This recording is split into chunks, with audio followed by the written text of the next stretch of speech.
don't make them use use what I've given you here. Don't make them look like models. Don't make them look muscular or whatever. And the AI, you have to really really fight the AI on that. I've learned this experiment. It's a real interesting process, and I do this because I've got a subscription in Chat GPT, and it's funny because the Chat GPT AI is helping me to do this, but it'll tell me it's almost like I'm dealing with two AIs. The agent there that I talk back and forth, my collaborator, but it'll say, yeah, the AI wants to do this. And I'm like, well, can't you stop it? And it'll be like, no, because that AI is generated by, open AI and their people. And I don't have the power to do these things. But it'll say, let's see if we can trick it or defeat it or do, it'll give me prompts. Try it this way and change my wording. So it's almost like I feel like I'm dealing with two different entities there, and it's kind of interesting. Yeah, yeah, I hear what you're saying. And my experience with AI is strictly in the Photoshop world. Mm-hmm. And you're right. I mean, everything you've said is right on. It's pretty fascinating and almost scary. Yeah. Well, some of the stories out there are scary, but the one, by the way, in Photoshop, I've been pretty disappointed with the generative fill that Adobe has used in Photoshop. And I understand it's still in development, but I would say 9 out of 10 times it doesn't even come close to accomplishing what I wanted to accomplish.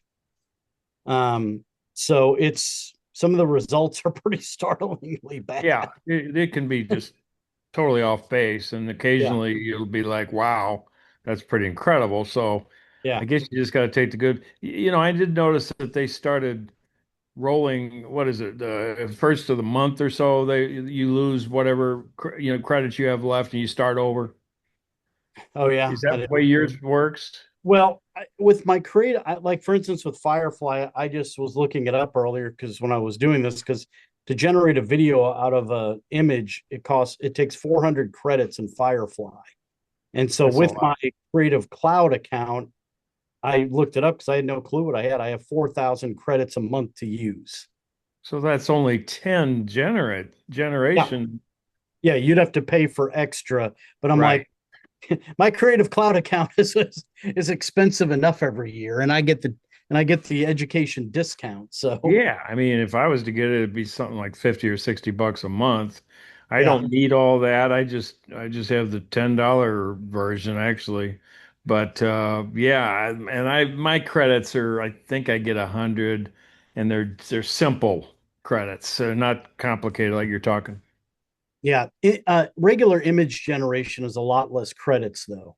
I want to Yeah. say it's like 10 or something, but generating that video takes a lot more horsepower on their server's end. So Well, they're in the business of selling credits now. I mean, it's just like they're selling subscriptions. You yeah, can't own any of this software anymore, so you got to rent it, lease it, whatever, and then they want to pile on top of that. yep.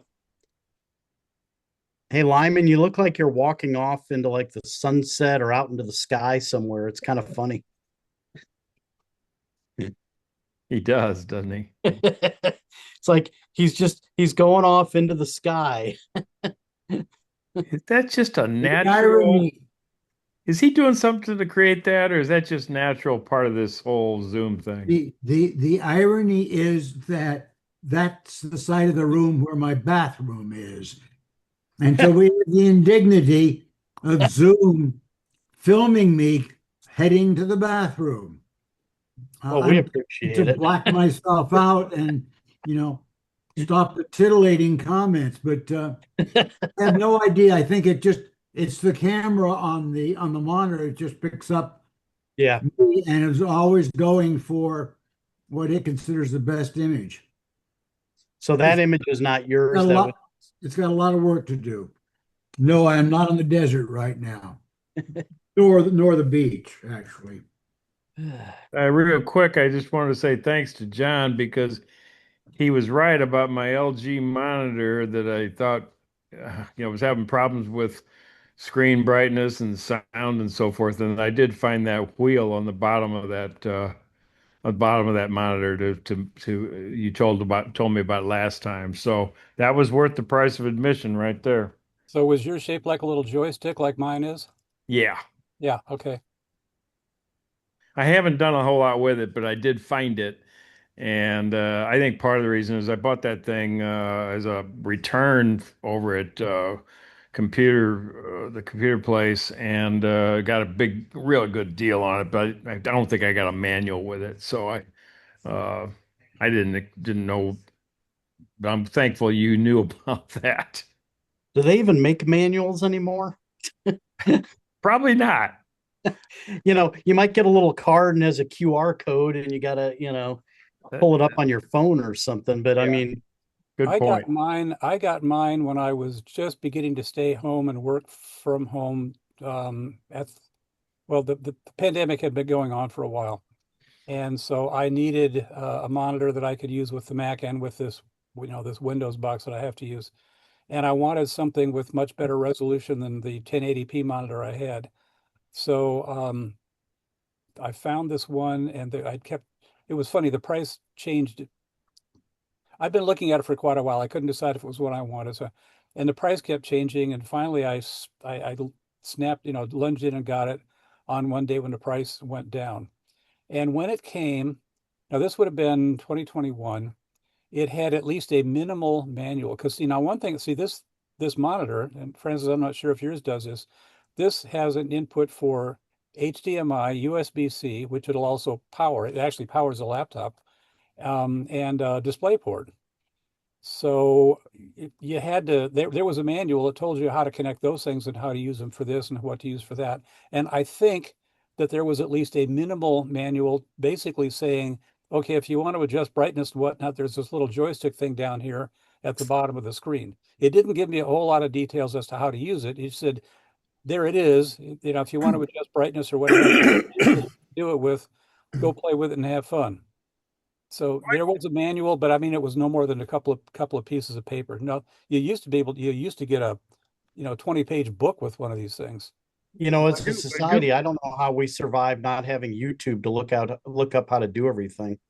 I do have a real quick question, a follow up on that whole thing was I now that you mention it, those extra ports.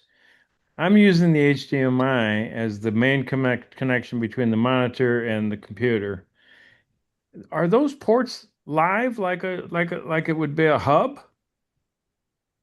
Well, the USB, mine has two USB ports, and one of them will actually function as a hub. Okay.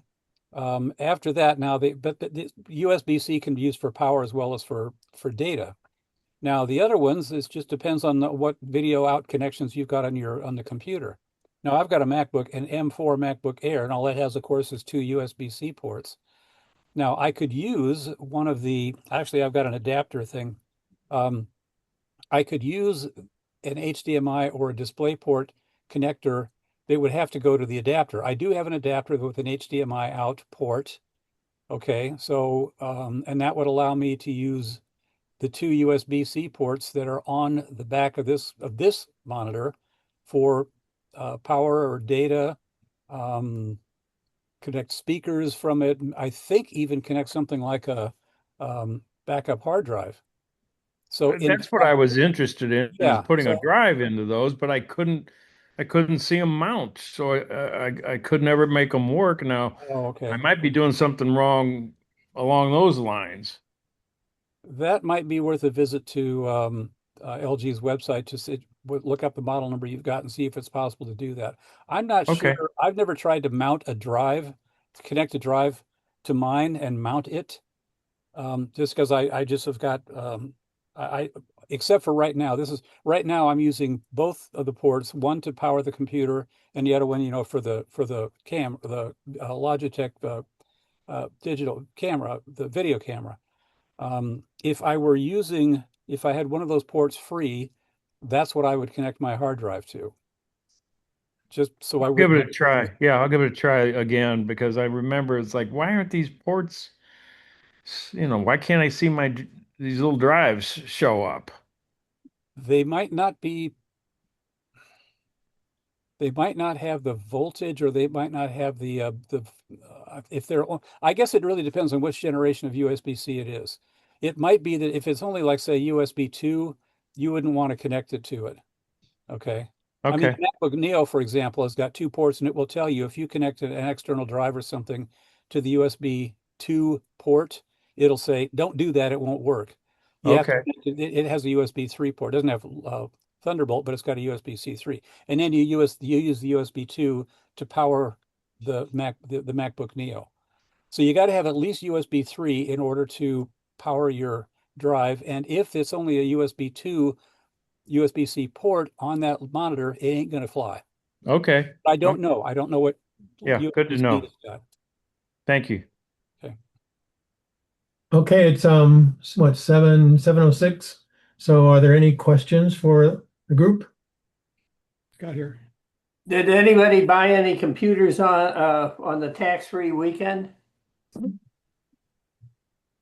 Not me. Well, I ran into something that because I needed to buy a Windows box. I went to Costco and they said there was a price of one that was a laptop and it was, I think, $1,600, and they had it on sale like $1,200 or something, which is below the $1,500 range.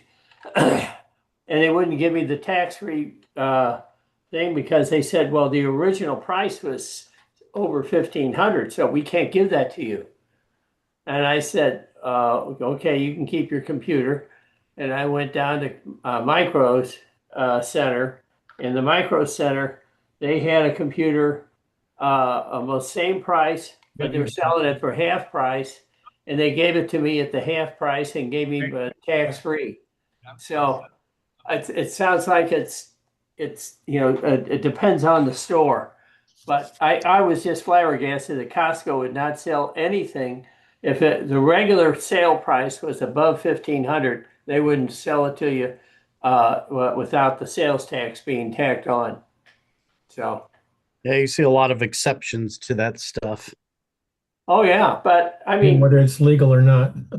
well, I don't know if it's legal or not. I mean, it's Well, just a pain in the butt to have to argue with a clerk at a store because they brought the supervisor over and she said, "Oh no, no, that's what our policy is."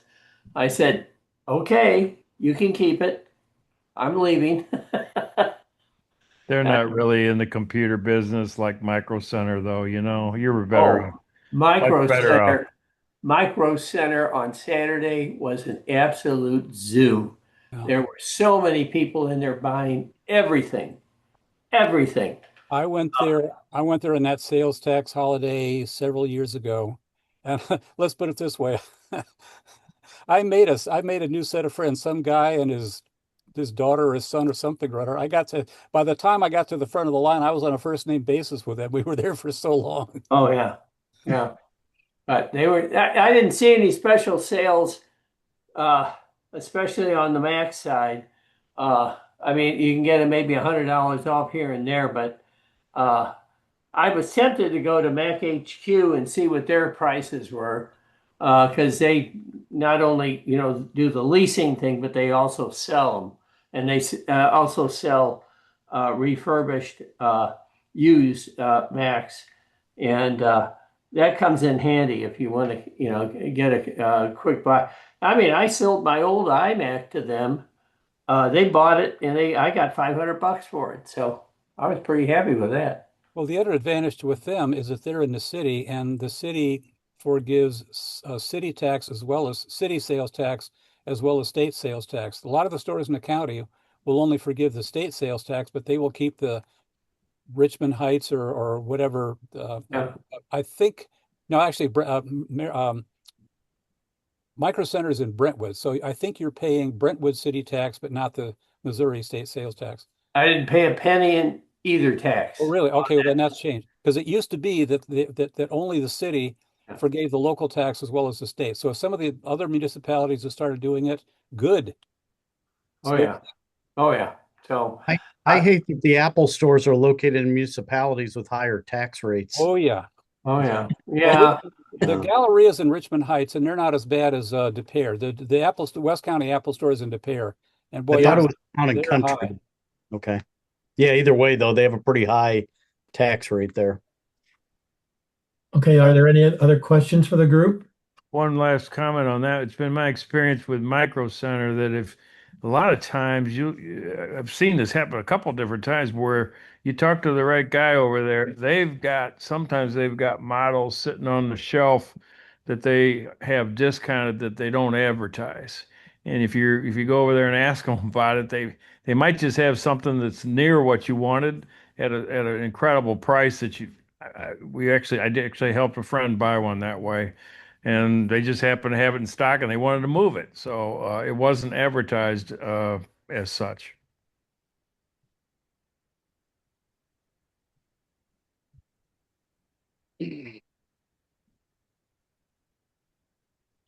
All right. Well, before we move on with our program, I'm going to comment. So, some of you have heard me talk, and I know John and I have talked a number of times about this. That my current laptop, my current Mac is it's an M1 MacBook Pro with the chip is an M1 Max with 32 gigs of RAM. So I bought this back in late 2021. So I've had it for almost 5 years now. And as some of you have heard me talk about this, I am constantly amazed at how well this machine still works. It's still a beast 5 years down the line, the down the line. And part of it is I know that I what I bought was a bit overkill, but it wasn't that more expensive for me to go from the Pro chip to the Max chip and to bump my RAM up. When it was all said and done, I think I spent maybe an extra $400 on the machine, and it was worth it to do that because I have not felt a need to upgrade my computer from the M1 chip. And I think that that M1 silicon chip and the architecture of the machine with the chip was just done brilliantly. Now, I'm sure if I set it next to, a new MacBook Pro with, an M5 or the new M6s when they come out, I'm sure I'd say, wow, that's even better. But I have not found a need or a limitation on my computer until this past week. I know, John, you and I have talked about this numerous times. I finally found something that taxed my machine. For 5 years, I could not get my machine anything to really tax it where it slowed it down. I'd never heard the fan come on my machine, nothing. Well, I attempted something and I finally found the limitation of this machine. And some of you will kind of understand this and some of you won't. So I do a number of things with AI, and I had downloaded some software. It's called Comfy UI, and it's AI software that you run on your desktop, and you can create your own processes to do whatever it is you want it to do, but you're not relying on AI servers to do this, and you don't have to pay AI servers to use it, and you can create your own stuff. Well, I soon discovered that this software and some of the processes that I download that other people have created, my M1 machine from 5 years ago is not really meant for a lot of this powerhouse AI stuff. And like, to give you an idea, I had this process put together. It was to take an image and a prompt and create a different image from that. That was taking about 5 minutes of it running on my machine. It was sucking about 7 to 8% of my battery. And for the first time in 5 years, I was hearing my fan come on. Never heard that. And I mean, I have tried a couple experiments with my machine where I'm running just about every piece of software I got, everything, the most powerful stuff I've got, trying to bog my machine down. I never could. Well, it finally met its match. And so, the moral of that story is where AI has come in the last 5 years. That as good as my M1 Max machine is, it's not made for AI in 2026. And I kind of gave up on this software I might come back to it when the next time I upgrade my machine. But so I thought that was interesting. It took me 5 years, but I finally found something that is a little much for my computer. Now everything else it still does just fine.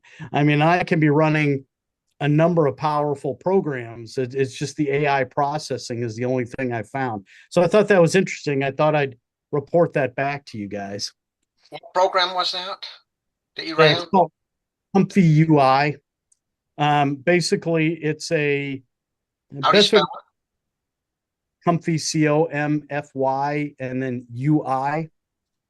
And so it's basically a standalone desktop program where you can create your own AI processes. It is very complex though. And if you don't know AI, I mean, I was having trouble figuring it out, and I enlisted the AI on ChatGPT was helping me create the processes I want in it. And it took up between the program and the plugins I needed to run stuff. I probably added about 40 or 50 gigabytes of space to my computer that it took up doing that. I mean, you're talking about a massive program with massive horsepower. So, but anyway, I just thought it was interesting to report to you guys because, like I said, this machine has been not even close by far the best computer I've ever owned in my life. Nothing has come close to this computer. And so it was interesting to finally find something that, really challenged it to its limit. I mean, I could still do stuff on there, but it's taken everything my computer has to do it. Can I ask a group a question about a USB accessory? Go ahead.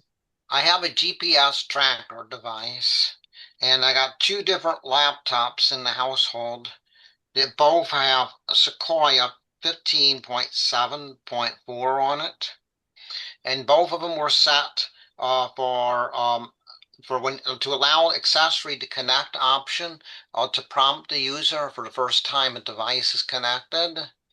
And one device, it works as expected. I plug in the GPS tracker, it mounts as a disk, and I see GPS track data in a file on it. It looks like a USB stick.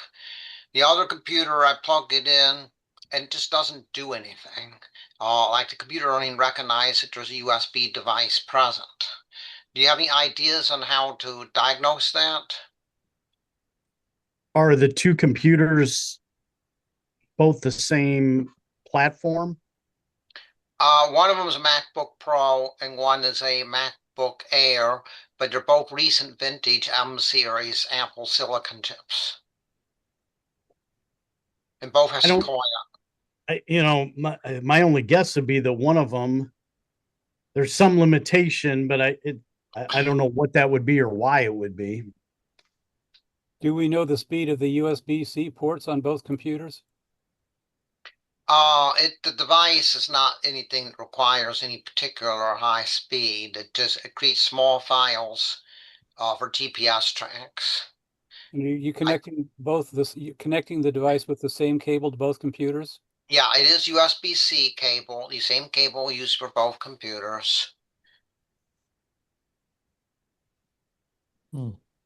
Yeah, I don't know. I don't know what would cause that, why one would As far work. as you know, are all the USB-C ports fully functional? In other words, I'm shooting for Yes. something. I'm wondering about a connection. If you look inside one of them, with a magnifying glass, you see a little bit of schmutz in there that might be interfering with and preventing you from getting a good connection, such that you clean the schmutz out of the way and now you got a good connection and maybe the thing would work, or if you had tried that already.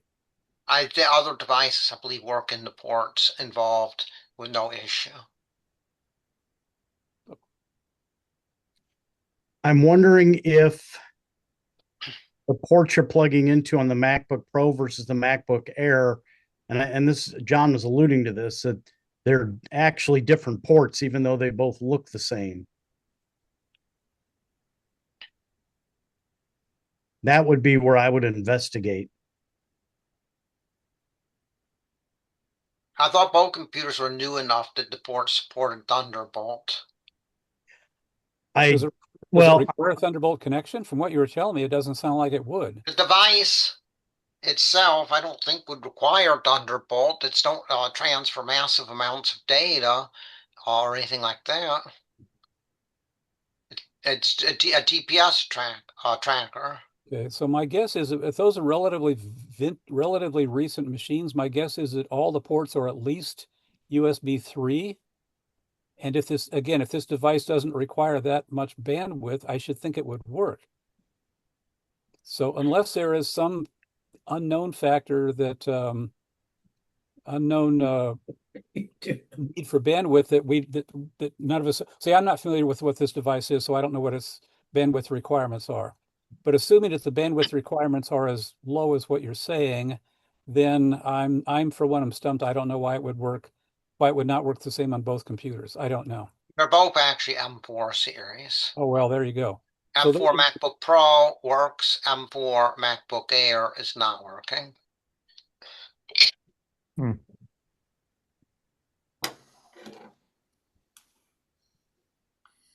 because I think the M4 MacBook Air, I believe both those ports are Thunderbolt, so I would think that this thing would just fly. So why it wouldn't be working? I don't know. Actually, there's one other thing I want to say. We have a new operating system in a separate partition. If we boot to that on the problematic computer, the USB tracker does work. So there's something in particular about the main copy of the operating system that's keeping it from working. Well, I think you discovered what the issue is. I mean, I don't know where to direct you from there, but for whatever reason, in that one partition, it doesn't like working with the OS.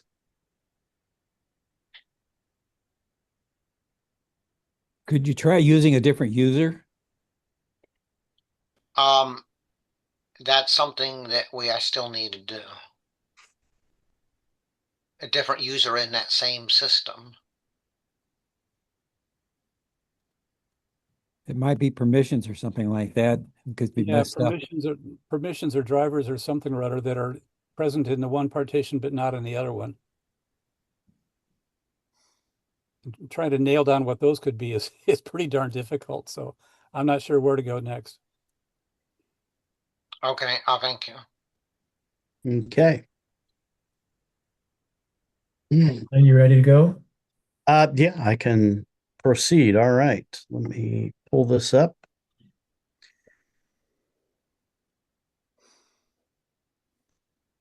Can you all see this? Yep. Yep. And your Okay. glasses.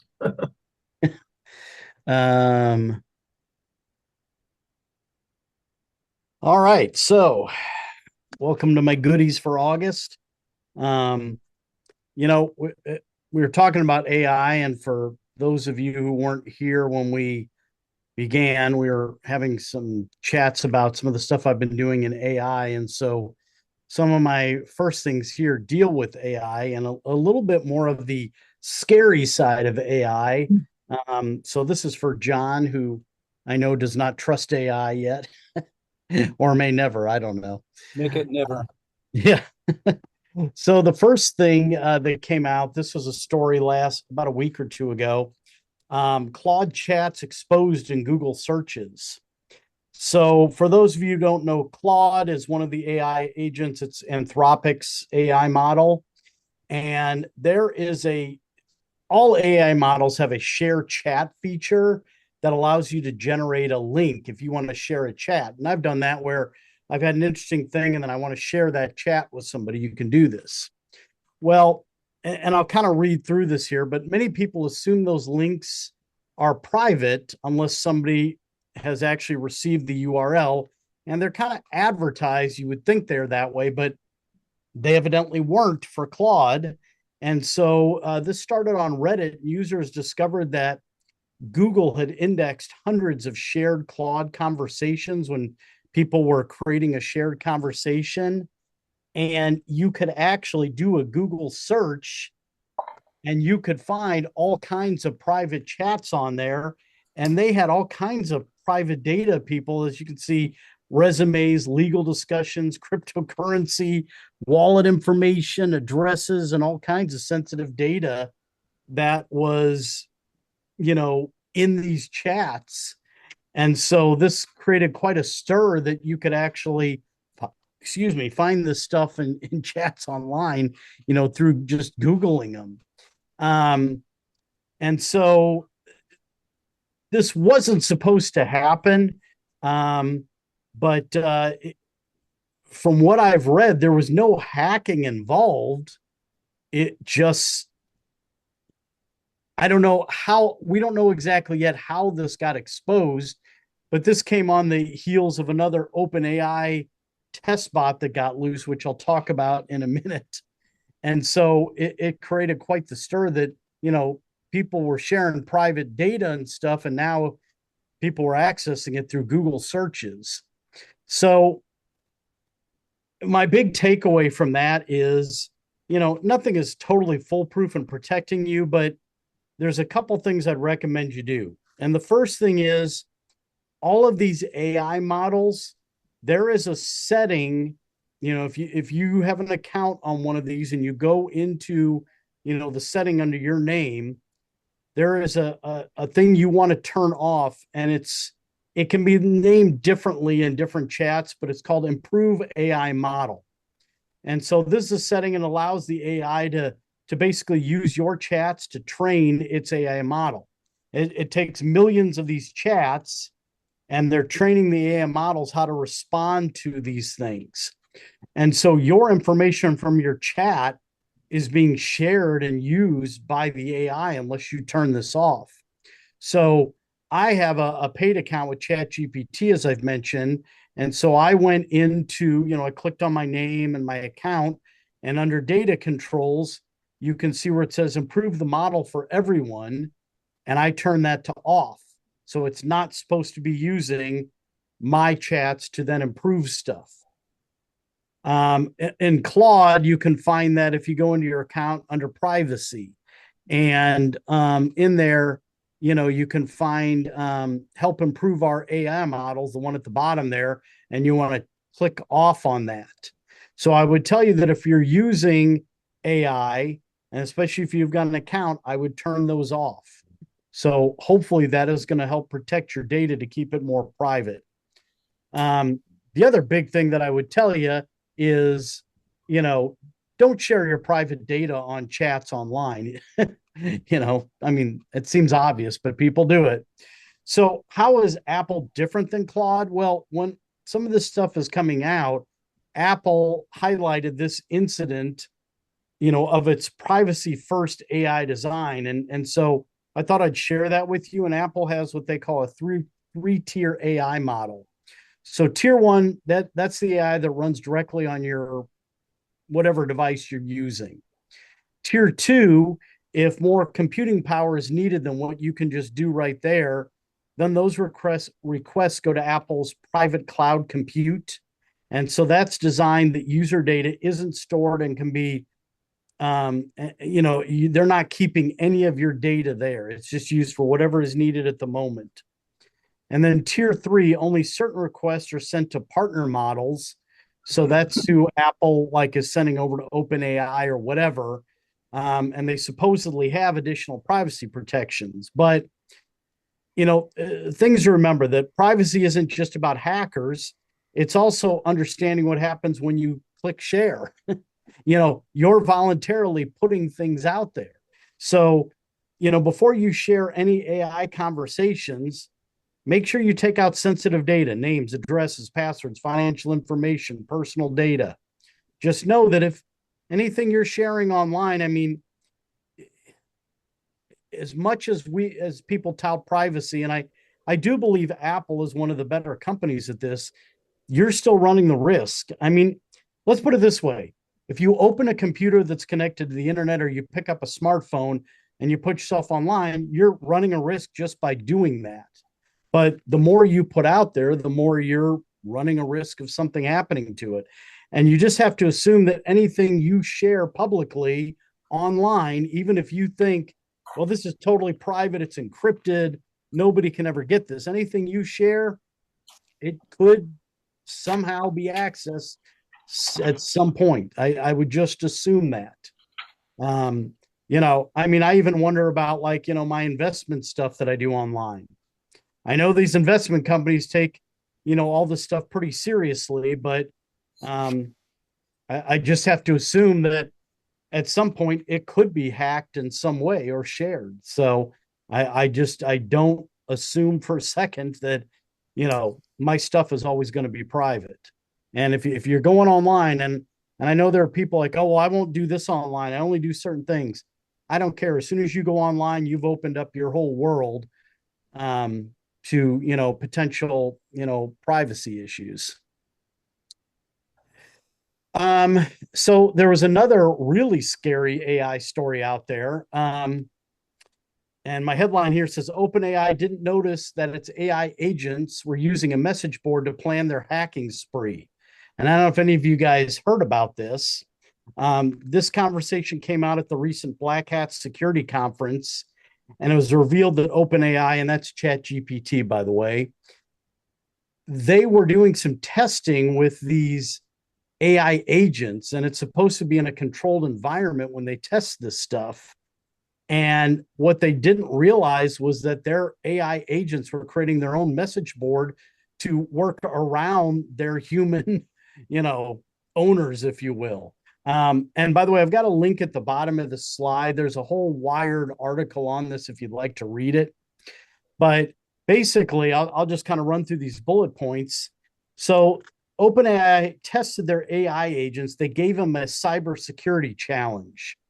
And again, this is supposed to be in a controlled environment where, they can do certain things, but they can't affect bigger things. Well, the AI found unexpected ways around the restrictions. And instead of just failing the task, they were finding ways to get around these. And I'm not going to get into the details if you want, because I don't want to confuse everybody. If you want the details, read the article. And so what the AI agents started doing is not only did they find ways around it, but they started sharing it. And they actually created their own hidden message board within the OpenAI software. And they were sharing every time one of them tried something, whether it worked or didn't, they would share it with a different AI agent. And they were then dividing up tasks. Well, you try this and you try that to test the limits of this stuff. And so the OpenAI people, they didn't realize at first this was all going on. It was way deeper than anything they were seeing. And so the AI agents used another internal tool to actually access the internet, even though it was blocked. And together they like pooled their resources and successfully hacked a target system as part of the test. It was another AI system called Hugging Face. And they actually were able to hack this. And the AI people didn't detect this for like at least a few weeks or weeks down the line that it was going on. And the interesting thing is after the OpenAI engineers discovered this, they actually deleted the whole message board thing. But within days, the AI agents recreated the whole message board separately again. And so, it's pretty incredible what these AI agents are doing. It's scary. They were creating their own methods of communicating with each other, and they were faking out the OpenAI engineers. And OpenAI, their engineers are saying this wasn't some kind of like rebellion. It wasn't like we're going to Terminator doomsday scenario or something, but they gave the AI these goals. And so the AI was optimizing what it could to achieve its assigned goals. So their key takeaways was the AI was not self-aware or actually trying to escape. It was just trying to do what it was tasked with doing. But it did demonstrate that these advanced AI models can be rather creative and do unexpected things to achieve objectives giving them. I think the biggest thing is it highlights why we need stronger AI monitoring and safety measures as we become more reliant on AI. And I think the one area that is woefully ignorant about this is the United States government and other governments. I know that our government, I guess this is about 6 months ago now or something, where they pretty much told Anthropic, yeah, you can't use these models. But I still think we're not fully aware of what AI might be capable of. And I think we need to be a little more cognizant of what's going on with that, especially, if we're using AI for some pretty powerful and sensitive stuff. So anyway, from the scary AI files, there you go. All right, moving to more positive news. If you guys remember, I reported on a month, I don't know if it was a month, 2 months ago, about Apple's Hide My Email. Wasn't actually hiding emails. Well, supposedly it's now working and correctly hiding your emails again. So if you want to use that or are using that, supposedly everything is fixed. And that vulnerability that was discovered back in June by security researcher Tyler Murphy, that wasn't patched by Apple for about a year. They have actually patched that. And so Apple released a fix in July to take care of that. So now if you go to use your Hide My Email feature, it should be working from everything that I have heard, and nobody is contradicting what Apple's saying. None of these security researchers are saying it doesn't work. So, by the way, as you would expect, because this happens with pretty much everything these days, there is, of course, a class action lawsuit that's been filed on behalf of iCloud Plus subscribers who pay for that service. So I think there's a class action lawsuit for just about everything in the world these days. It seems like I get an email that I could be part of some class action lawsuit at least a couple times a month nowadays. All right, I want to thank Steve Maynard for this next little piece. He shared that with us last month or a few weeks ago, that Ford is going to use Apple technology to power their self-driving cars. And Ford announced a partnership with Apple, and it's going to go beyond just putting CarPlay in their cars. Beginning with Ford's next generation electric vehicles, Apple Maps will actually be built directly into the vehicle and become part of the car's navigation and driver assist systems. So you won't actually need, if you've got a Ford with these cars, you won't actually need your iPhone to run these features, because they're going to run natively with the car's software itself. And some key points about this, that Ford is the first automaker to actually integrate Apple software into its own system software in the car. And like I said, the Apple Maps will be built directly into Ford's next EV platform. As I said, you won't need an iPhone to run this if you've got one of those cars. And so it's supposed to debut with, as I understand, an electric pickup truck planned for 2027. And so, like I said, the big difference from what we've seen before is just that now and in the past, you have to have an iPhone to run this stuff. Well, with this, you won't actually need the iPhone to run that, because it'll be part of the system. And the interesting things about this is that this partnership is going to give Apple a much bigger role kind of in the full car driving experience. And it's going to go beyond what we know as Apple Maps now. I mean, what it'll actually do, I don't know. How much different it'll be, it's hard to say. But I think that it will certainly, hopefully, in my opinion, be an upgrade to having to rely on your iPhone to do that. But Ford was quick to say, hey, Apple is not building a self-driving system for the car or anything like that. It's still Ford software that'll be running stuff, but it is different. And I mean, we had all these rumors for years that Apple was building their own car, and they backed off of that. Instead, they're trying to do something much more practical. I think the partnership is a good idea for Apple, because they're not trying to compete with these automakers, and the automakers saying, hey, we don't want your stuff, we have our stuff. Instead, they're working with them to become partners. So I think it'll be interesting to see how this succeeds with Ford, because I think if it goes well, then you might see this integration with other automakers.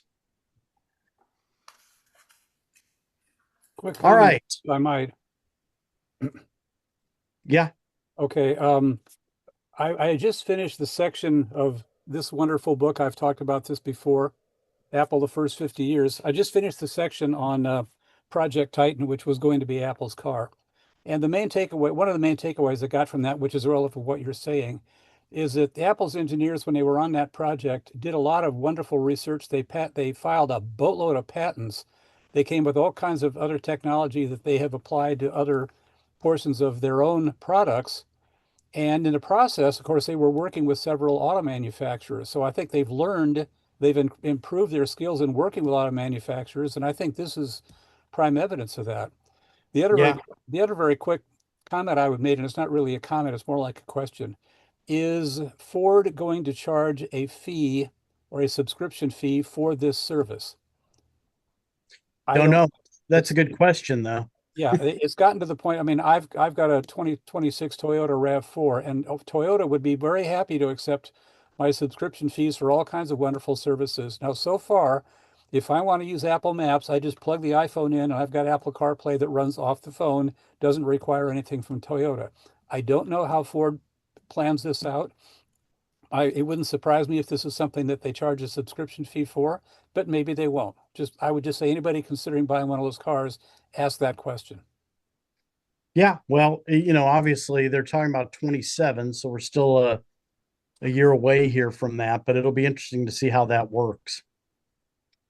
I would be interested to know how the thing would be upgraded. I mean, I've got Google Maps on my car that I don't use, and I just don't know how often that would be upgraded. If you have the operating system, I mean, the map system on the car, when you walk into my car now, it knows exactly where my appointments are and it just automatically pops up. That seemed like it would be hard to do if you didn't have Apple Yeah, Maps on there. you didn't have a phone to go search to. Yeah. Yeah, I don't know. Like I said, we don't fully know how this integration will work. Um, so it's hard to answer all these questions. We'll have to wait and see. That's all I can say. No idea. All right. The next thing is that Watch OS 27 is gonna if you're an Apple Watch wearer, it's gonna drop compatibility for several Apple Watch models. I was a little bit bummed to find out I've got the first generation of the Apple Watch Ultra, and I was kind of bummed to find out that it would not be compatible with Watch OS 27. Support for the Apple Watch SE second generation,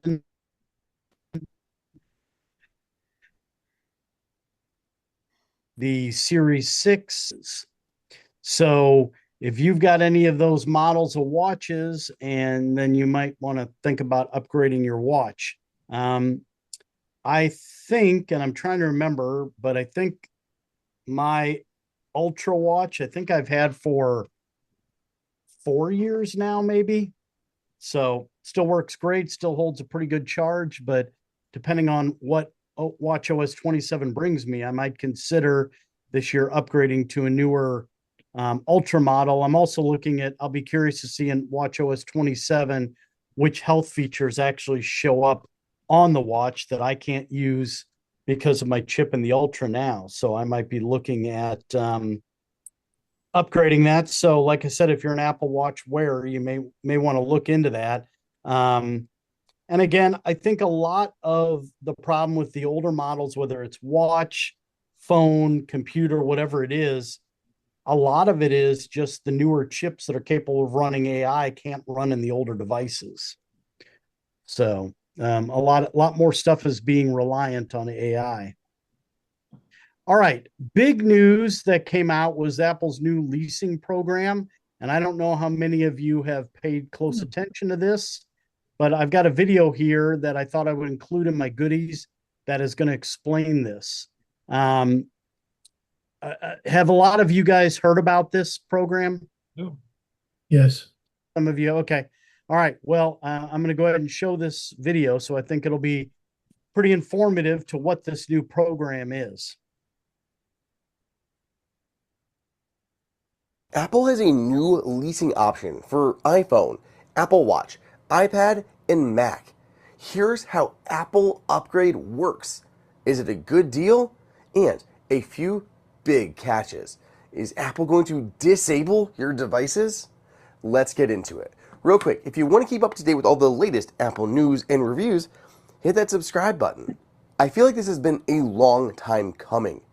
The headline here is that Apple will now let users lease for low monthly installments, not just iPhones, but other devices too. Officially, Apple is sunsetting its existing iPhone upgrade program and replacing it with Apple Upgrade. It's similar, but applies to most iPhones, Apple Watches, Macs, and iPads, with caveats. So, how does this work? Basically, it works similarly to making any other purchase from Apple. You can do this in a physical Apple Store, with the Apple Store app, or the Apple Store website. When you go to checkout, you'll have multiple options, like buying your product outright, financing with Apple Card, possible carrier deals, and now Apple Upgrade leasing. This is done through a partnership with Klarna. If you choose the Apple Upgrade option, you get verified via Klarna and a soft credit check. The check will not impact your credit score, but then you'll get an instant decision on your lease. For lease duration, users can choose either 12 or 24 months for iPhone and Apple Watch, and 24 or 36 months for Mac and iPad. But what devices can you choose? Basically, any of those categories I mentioned, you can buy any of the products, other than the base models. You cannot buy the base A16 iPad, Apple Watch SE, iPhone 16 or 16 Plus, MacBook Neo, Mac Mini, or the Studio displays with the Apple Upgrade program. But all other devices in those categories are eligible for Apple Upgrade. iPhone leasing starts at $17.99 a month, Apple Watches at $11.99, Mac at $24.99, and iPad at $11.99. Let's look at some different leasing scenarios and some of the different options that users have. When leasing an iPhone, for example, users do have to choose a carrier. You just can't take the phone and go without a carrier. That said, the phones are all unlocked. If you choose T-Mobile, you can jump ship to Verizon next week without issue. So, fully unlocked phones. And what happens at the end of your lease? Well, like with a car, you basically have three options. You can simply return the device to Apple and exit the program, buy out your device and keep it forever, or upgrade to a new one. If you want to end the program early, you can, while paying an early termination fee. You can also upgrade early instead of waiting until the end of your lease, but you do have to pay off your remaining payments first. At this point, I think many people just want to know, is this a good deal or not? Well, it kind of depends, and I'm not trying to be wishy-washy about it. It depends on what your goals are, what you can afford, and how quickly you're trying to get a device. Ultimately, with Apple Upgrade, you won't pay more than MSRP if you want to keep your device. If you want to buy out your device at the end of your lease term, it's basically just the difference between what you paid and MSRP. If you got an iPhone 17 Pro, paid $800 over the course of your lease term, and the MSRP was $1,100, you would just need to pony up the remaining $300 to keep the device. Now, those are fake numbers, by the way, so don't hold me to those. Calculate taxes and such in there too. For that reason, I think this program can be really good. A responsible consumer who upgrades each year could do like a 12-month lease, invest the extra money in the meantime, and then when you buy out the phone at the end, you'd make some money on your short little investments while getting a phone to sell at the end. Not a bad idea. But these types of programs can also be dangerous. It's easy for people to fall into debt as monthly payments or installments start to add up, especially as peddled by Klarna and others on these everyday purchases. If you have the available cash up front, you can almost certainly get a better deal than full MSRP from various other retailers, especially when we're looking at Macs, iPads, and Apple Watches. So yeah, this isn't a bad deal and can offer some nice flexibility. And honestly, I think it makes it a lot easier to get in something more expensive like a new Mac. I like the idea of being able to upgrade your Mac basically every 2 years just automatically. There are some drawbacks to consider though, especially compared to Apple's old programs. First, the fact that none of these base units are eligible. So if you want this easy financing, you have to immediately opt for a more expensive unit, even if you didn't initially need one. The bigger issue, though, is the lack of Apple Care. The old iPhone upgrade program used to have Apple Care baked in, which was a nice value add. Here, Apple is seemingly highlighting it as a choice for consumers to opt into or not, but it's also nudging users ever so slightly towards Apple Care One. Apple Care One can include multiple devices, but no matter how you cut it, cheap as part of Apple Care One is still more than free. But at least Apple Care One is a really good program. I do happen to use it. I like it. I like the flexibility of it. But I just wish it was already included in there. If you already have Apple Care One for other devices, it's not too big of a deal to enroll your new device. But again, I know a lot of people are going to be disappointed that Apple Care is no longer included with this. The other thing that was mentioned ahead of this program being formally announced was this worry that Apple would be able to disable your devices remotely if you missed a payment or something. And fortunately, not the case. Apple will not, cannot touch your devices if you miss a payment. But yeah, Apple is not going to, disable messages until you make a payment or anything like that. So that rumor, not true. But that's it. That's the Apple Upgrade Program. It's easy to enroll, easy to upgrade, with lots of available options across Apple's product lines. But this isn't about saving money, and you can still get better deals from other retailers, especially mid-cycle. You just have to pay up front. If you want to split that purchase up, though, over the course of 1, 2, or 3 years, then this is about as easy and as seamless as it gets. There is Apple Card, but again, this is a lot easier, and you don't have to have an Apple Card to make it happen. Let me know what you think down below in the comments, and as always, follow for more Apple news. Any thoughts on this whole program that people have heard or thought about or plan to use? I heard a discussion where people were highly recommending that people get AppleCare with the thing, because especially if you're going to turn in the new device, because apparently Klarna is extremely picky about whether they will tack on an extra charge at the end if they find that the machine that you're turning back in is anything other than showroom condition. So I'd like to know where this information came from, John, because the program just started. From a discussion on Mac Break Weekly. I think it was either Jason Snell or Andy Anatko, one of those guys.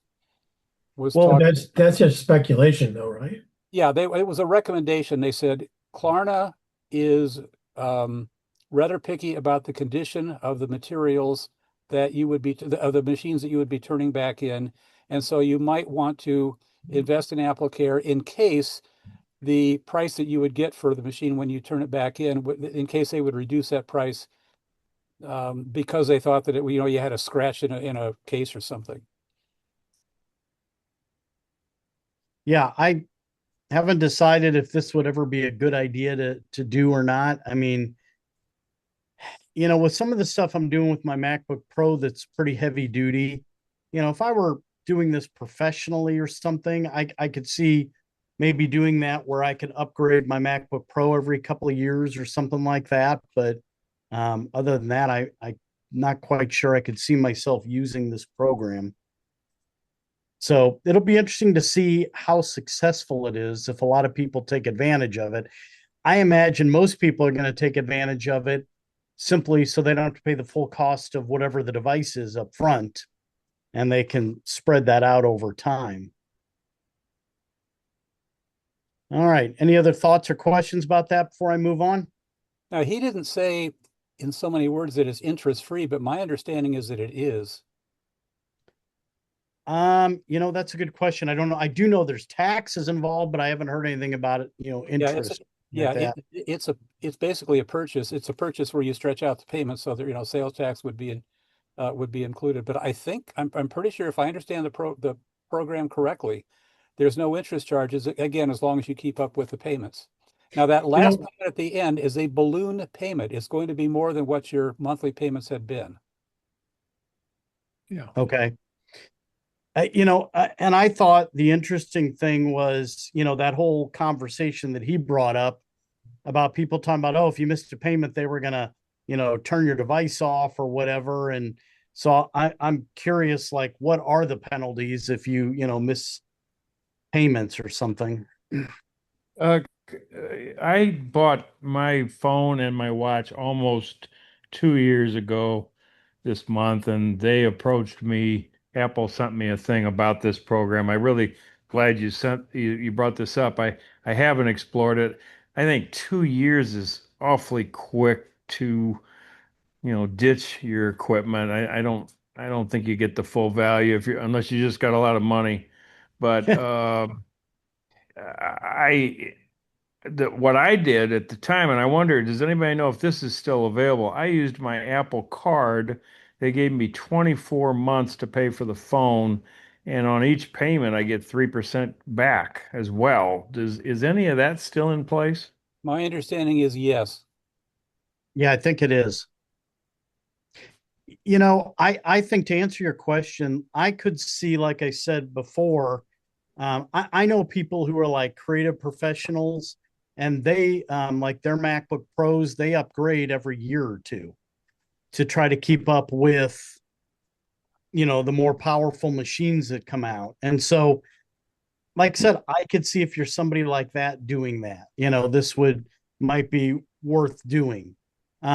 My guess, though, like I also said, is that I think the most people are going to enroll in this program is simply because they don't want or they can't lay out the full purchase price of the device. And so they're going to do this instead, which, like anything else like this, people will get in trouble with Right. because they can't afford it to begin with. So, but as far as, I agree with you. I don't think every year, 2 years, whatever, I mean, like I'm planning to get a new iPhone when they come out this fall. And that's because my iPhone, I'm missing, it's driving me crazy. I'm missing alerts. I get calls and texts that I didn't even know came in. I would say about a third of the time. And I also would say probably 10 to 15% of the time when I pick up my phone, it's not responding to my tap and coming alive. And I have to hit the button on the side to get it to respond. So my phone is 3 years old, and I've kind of been going every 3-4 years getting a new iPhone. Um, so I agree with you in that regard that, unless you're really working these things hard, a year or two seems pretty quick turnaround to me, but there are different reasons why some people want to keep up with the latest and greatest stuff. So Right. it'll be interesting to see how this all works out.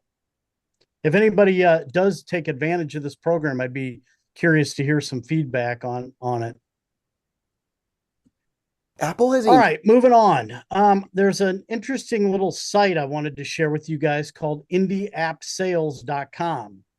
And so what this Indie App Sales is, it's a curated website, and it helps people discover literally what it says, indie apps from, independent developers. And basically the goal of the site is to help you find potentially really good apps out there for lesser known indie software that otherwise you may not know about. And some of this stuff is purchase stuff, but it might be cheaper than buying brand name software. And the other thing for developers, it helps them gain more visibility in sales as well.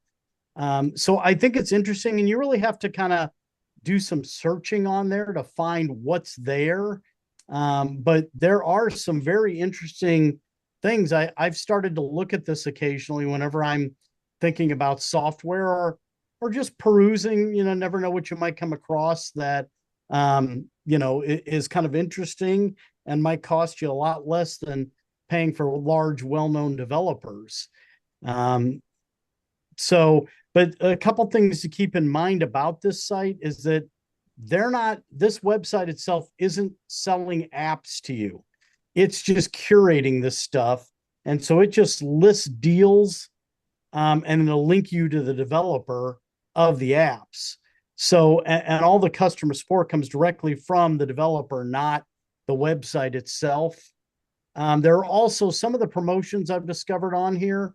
They require you to enter like a coupon code, or they have certain redemption instructions you have to follow. So you got to kind of read that stuff carefully. But there's, like I said, it's some pretty interesting stuff. So I would check it out and look around. You never know what you may find. You might find stuff that would be really useful to you.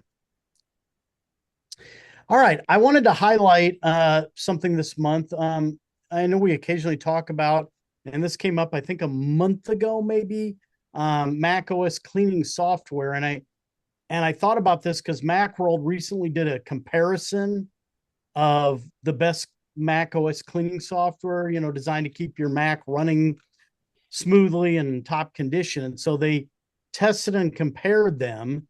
And what they said is, we tested the leading Mac cleanup apps for performance, safety, value, and ease of use to help you choose the right software. And so I'm just going to do a summary here. But if you want to see the actual full article on all this, I give you the link right here. And so they introduced the article by saying, this article will guide you in choosing a safe and reliable Mac cleaner for everyday tasks like reclaiming storage, removing duplicate and leftover files, uninstalling apps cleanly, and handling light system maintenance. Our recommendations are based on hands-on testing, evaluating scan usefulness, cleanup safety, uninstall effectiveness, disk tools, and overall value. And so what they did is they tested 14 different apps, and they evaluated 5 different areas: ease of use, cleaning effectiveness, safety, performance improvements, and value for your money.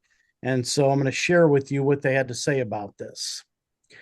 So you can see and what I did is I just took the best apps, their 6 best apps that they came up with. So for all overall ease of use, they came up with Clean My Mac. You can see down there, they gave it 5 stars for ease of use, 5 stars for feature, and 4 out of 5 stars for value. Disclaimer, Clean My Mac is what I use and have used for a number of years now. So they say, for their best all-in-one toolkit, the most tools parallels toolbox, their best budget choice is Cleaner One Pro. For power users, and I'll explain this, Mac Cleaner Pro. For really deep cleaning, Avast Cleanup Premium. And for the best free option is Onyx.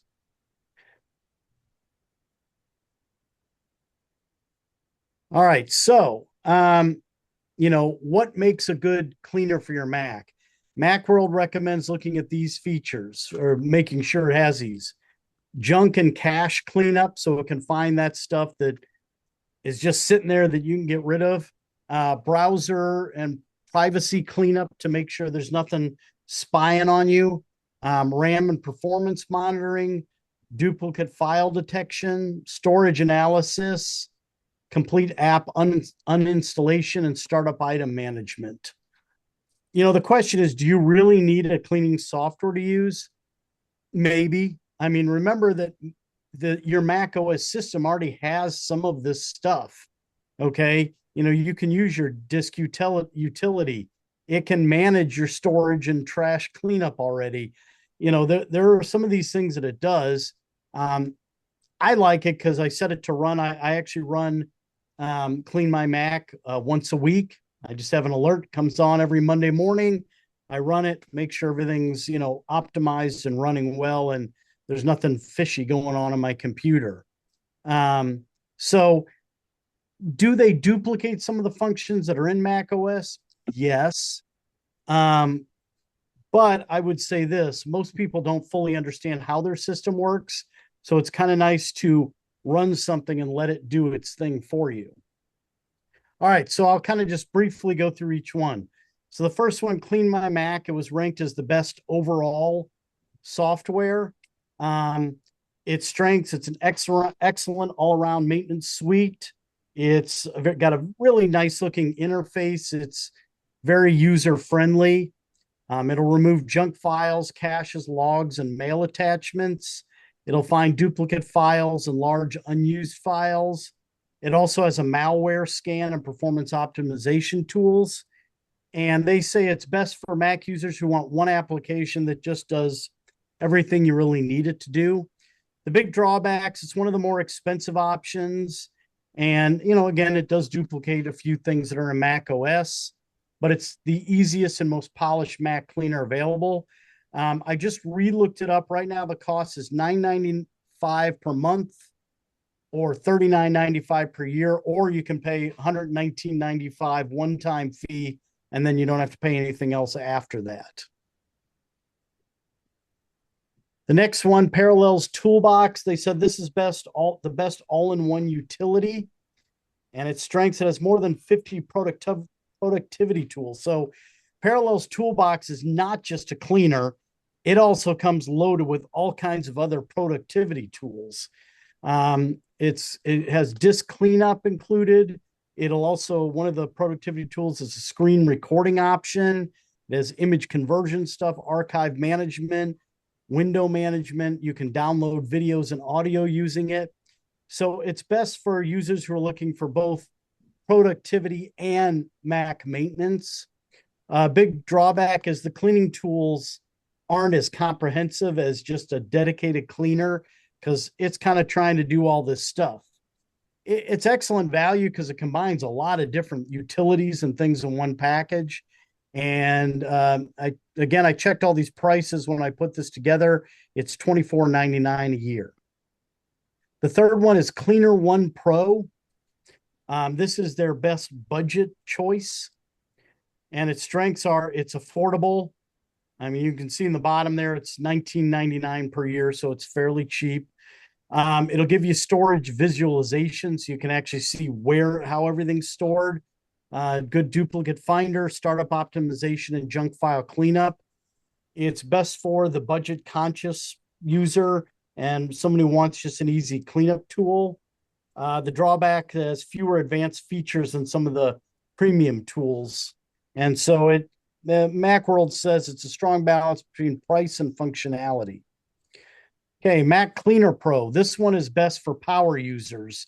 So they're saying you really need to have an understanding of how your system works.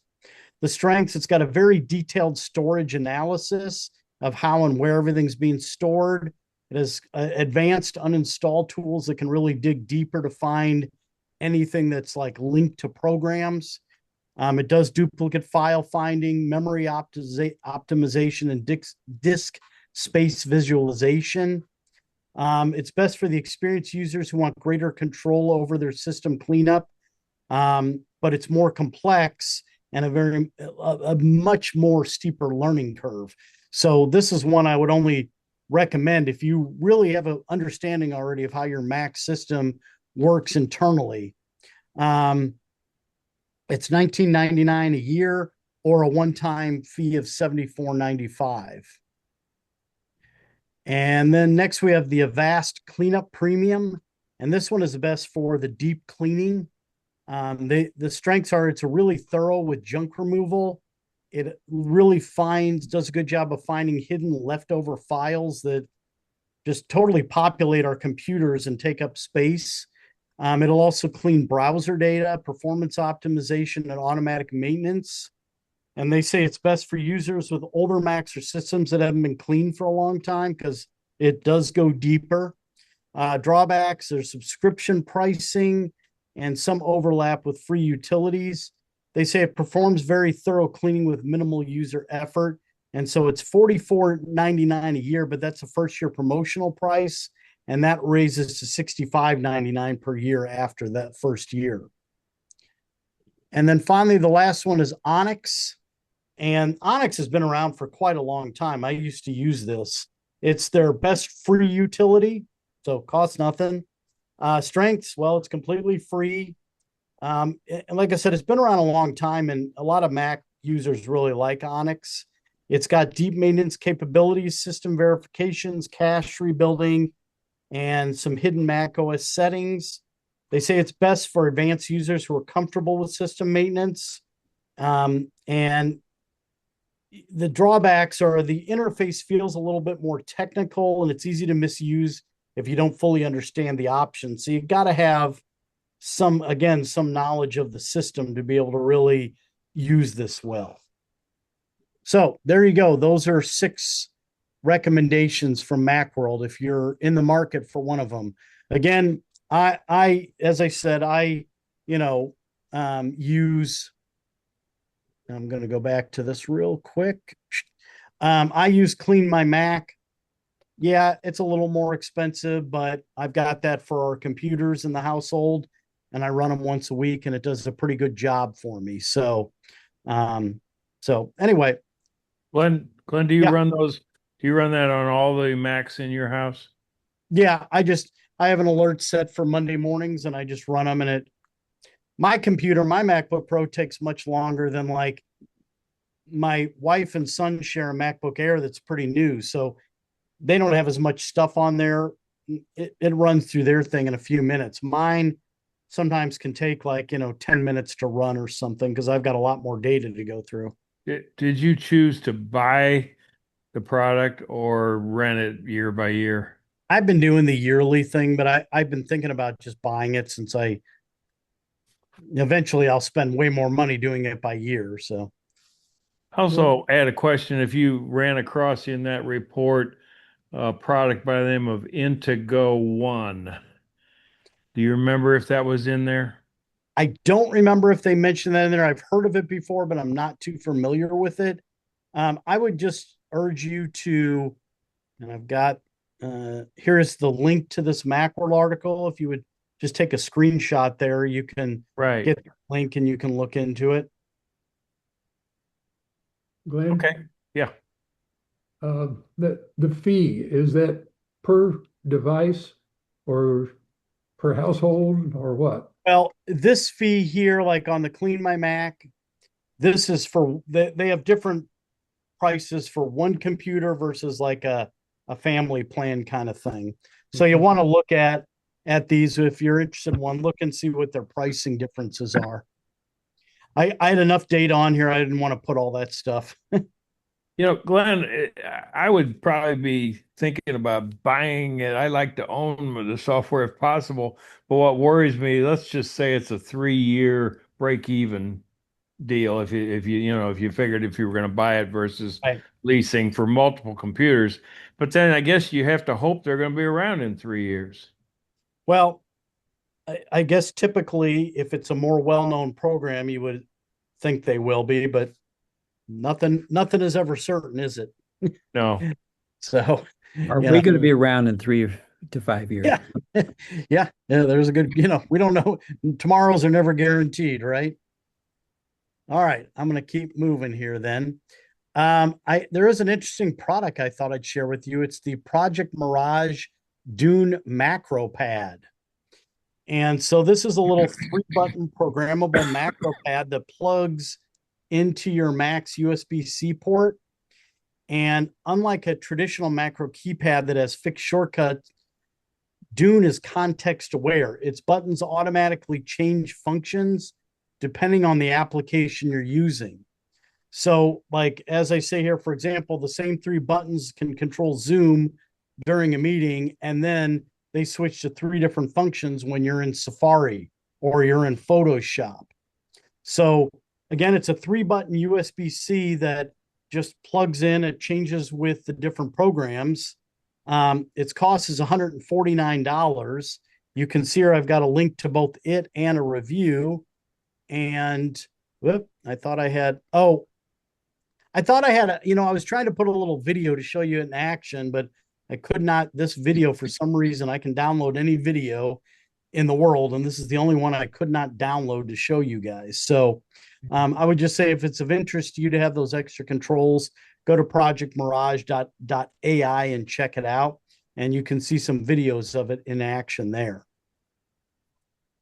All right, so as we know, this is Tim Cook's last hurrah. He is stepping down as of September 1 as the CEO of Apple. Now, he will still be chairman of the board, so it's not going to be like he's not around at all. He just won't be handling the day-to-day stuff. But I thought I would just put together a little summary because I thought it was interesting to look at, his leadership in the 15 years. I got to tell you, if you are an investor in Apple, you have loved Tim Cook's tenure. His tenure versus Steve Jobs' tenure, very, very different. But for investors, it has been a bonanza if you were an investor in Apple when he started. So if you look here in 2011, their annual revenue was 108 billion. And the company value was 350 billion, and now it's nearly 5 trillion during that time. So, I think we always think of, well, Tim Cook, he's an operations guy. And that was his background, that is his strength. But he's not a Steve Jobs who was a visionary. But if you look here, look at the stuff that has come out during Tim Cook's tenure. Now, some of that stuff was already in the works when he took over, but and while there are people that say, well, Apple's not the visionary company it used to be, they still have been doing a lot of impressive stuff. And I will grant you, a lot of their high margin revenues come from, business service type stuff versus products. But still, it's been a darn impressive 15 years as CEO. And there have been a lot of innovation during that thing. I mean, there's a lot of products that came along during his tenure, versus Steve Jobs' tenure. We had the big switch to Apple Silicon, which has been revolutionary for their products. I mean, their whole service business has been a massive revenue intake, for them. So there have really been some pretty impressive stuff that has happened under Tim Cook. Oh, by the way, if you like these little charts I put together here, this was done using AI and me describing kind of what I wanted. So that's one thing that AI does pretty well. And you can see a little timeline here. And I think sometimes it's easy to think about or forget about, like, it all runs together a little bit and when things actually happen. So some things really haven't been around as long as we think. And if you didn't hear, by the way, was this a couple weeks ago? Apple very briefly exceeded 5 trillion in market capitalization. And then I think it was about a week and a half ago, they had a very down stock day. Their stock took a plummet one day. And I still fully don't know why that happened. In fact, I have a friend of mine who's got a lot of Apple stock, and I get a text. He's like, well, what's the problem with Apple? Why'd the stock drop? And I said, in my opinion, part of the problem when you see Apple stock drops are not Apple. It's that people expect them to be miracle workers on a constant basis. And if they just have a ho-hum quarter and bring in a bunch of revenue, people are like, oh, that's it. And I think the expectations for Apple are actually pretty unrealistic. So, but anyway, in that 15 years, like I said, if you've been a stockholder of Apple, you're a pretty happy person. All right. And that wraps up my goodies for this month. I have a question. Yeah. I heard or read somewhere recently that they are working on cameras that would be rivals to the Ring and the Nests of the world, and it's not that far away. And I'd be willing to wait and put in an Apple, replace what I've got now. I'm okay with, but not that thrilled with. But has anybody else heard this sort of thing that they're working on that? I have read the rumors as to whether it's real. I don't know. I can say this. I've got a Ring doorbell. I've got a Nest thermostat, and the Nest came with the house when we bought the house. And I've been disappointed because I'm no longer able to control like my Nest thermostat from my phone. So yeah, like you, if they came out with something and I like the device, I'd be, interested in them. I don't see why they wouldn't though, because it would go with their whole home ecosystem. Okay. Just curious if anybody else read or heard the same thing. By the way, I hope my goodies weren't boring. I see we lost 3 people during my goodies. No, they're fine. No, they were good. They were good. All right. So, Ron, did you want me to talk about the app stuff now, or did we want to do something else? I thought that's what you're going to do. All right. So, how many of you? I'm going to share a picture here. Hold on a second. Let me get rid of PowerPoint first. All right. How many of you have seen a little pop up recently that looks like this? Can you guys see that? Yep. Yes, I have seen that The several support any times. Intel based apps. Yeah. Okay. Well, this is kind of important. It's not something that you have to worry about in the next month, but I wanted to talk a little bit about that and explain this to you guys because what's going to happen over the next year as we go into iOS 28, the old Intel based apps on your computer are no longer going to work. So all of those apps relied on something called Rosetta. Are you all familiar with Rosetta, or do I need to explain that? No, I'm familiar myself. Okay. So Rosetta's been with us for, God, I don't know how long. Anybody know? I mean, Whole long, probably 10, 12 years, don't you think? that's what I'm guessing. I don't even remember. It's been around. And the whole idea of Rosetta was that it was sort of a translation, if you will, allowing the older Intel apps to run on, Mac systems. And so Rosetta is being phased out, which means that these older apps, if developers don't now write them for Apple Silicon, they're not going to run anymore. So I thought I would give you guys a brief explanation of what these things are. So let me show you this here. Can you guys see where it says types of Mac apps? Yeah. Okay. So what you're going to find, I find 4 different apps on my types of apps on my computer. So if you find one that it says universal, you don't have to worry about that because that'll work on both Intel and Apple Silicon Macs. No problem. If you find one that says Apple Silicon, well, that is made for the Apple Silicon. You can't use an Intel Mac to be able to run that. So if you've got an older Mac, you can't run those anyway. But if you've got a newer Mac, you're fine with those. The ones that say Intel will only run an Intel Macs, and those are the ones that need Rosetta.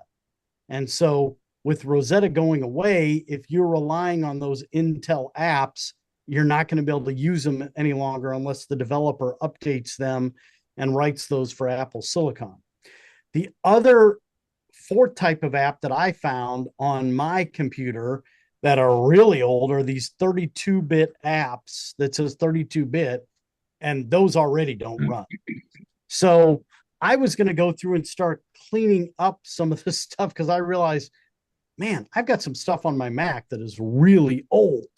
And so I'm going to show you guys how you figure this stuff out. So let me get rid of some stuff here so I can show you. I'm glad you're doing that because I've seen that notification come up and I'm wondering what in the world are they talking about that I've got on this computer? And by the way, know that nothing with this should happen under Mac OS 27. It's with the move to Mac OS 28 that this will take place. So you've got a year.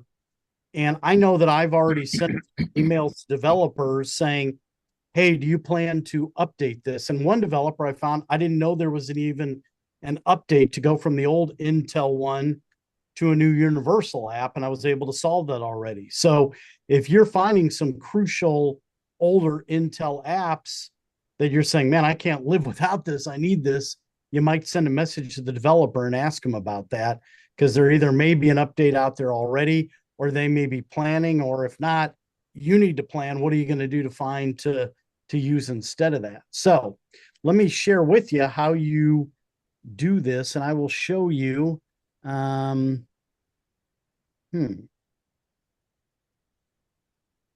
I'm going to share with you guys how you figure this out. Can you guys see my desktop? Yeah. Yes. All right. So if you go up under your Apple to About This Mac, and this will open here. And down here where it says more info on your Mac, click on that. And this is going to open system settings. Now, I did it this way. You didn't have to do that step, but in the old days, it took you right to your system profile. Now it opens settings, and you can also go right into settings. And if you go into general to about, you can find this and see down at the bottom, there is a button called system report. And so system report, go ahead and click on that. And you guys might remember this from the old days. Does this look familiar to you guys? Oh yeah, for sure. So in here is where you can find out about your apps. So go down under the software area down here and click on applications. And I don't know why this isn't coming up right now. There you go. Takes it a moment. So you're going to see a list of apps. Now go ahead and pull this. You notice you're only seeing like 7 or 8 of them. Just pull the little handle down and you will see a much bigger list of them. And this is going to show you all of the apps that are on your computer. So what you need to look at is this last column here that says kind. And if you click on that, that will sort them by kind. You see right there, these are all the 32-bit apps that I have on my computer that are unsupported that I can't even run. I'm like, holy crap, I didn't even know all these things were there. So I didn't want to touch anything until I did this presentation. But now that I'm doing this, tomorrow I'm going and wiping all this stuff off my computer. So as you scroll down, the next batch I get to are the Apple Silicon apps. Those are great. That's all the newer stuff. That's all been written specifically for Apple Silicon. But again, you can only use those if you've got an Apple Silicon system. You can't run those on an Intel machine. As I scroll down further, we now get to my Intel apps. So all of these apps will be ones that in a year when we go to Mac OS 28, I will no longer be able to use because Rosetta will go away unless their developer updates them. Now, I'm not going to get rid of these things right now because, again, I don't know what might be updated. I mean, some of them I'm using, some I'm probably not that I could get rid of, but I'll let those sit for now.